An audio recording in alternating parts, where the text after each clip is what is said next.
ఈరోజు వైజాగ్ హెచ్పిసిఎల్లోని 9 to 9:30 మధ్యలో అండి గ్యాస్ లీకేజ్ అయ్యి ఒక కంప్రెసర్ అయితే బ్లాస్టర్ అయింది.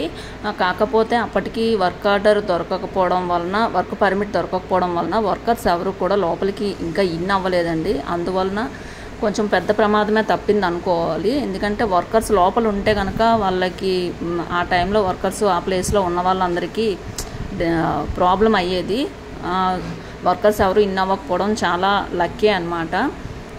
అది ఎర్లీ మార్నింగ్, అది 9 to 10 బిలో కనుక వర్కర్స్ లోపలికి ఎవరు వెళ్ళలేదు. అదే కనుక కొంచెం లేట్ అయి ఉంటే కనుక ఒక 11, 12 ఆ టైంలో అయితే ఖచ్చితంగా వర్కర్స్ ఉండేవాళ్ళు.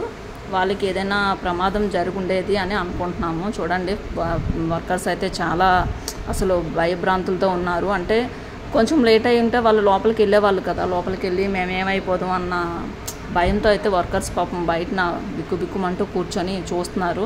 కానీ ఈరోజైతే చాలా లక్ అండి. ఎందుకంటే వర్కర్స్ అక్కడ ఆ టైంలో లేకపోవడం వలన అది ఏ ప్రాబ్లం వల్ల అయ్యిందనేది ఇంకా తెలియలేదు. కాసేపటి కల్లా తెలియచ్చు.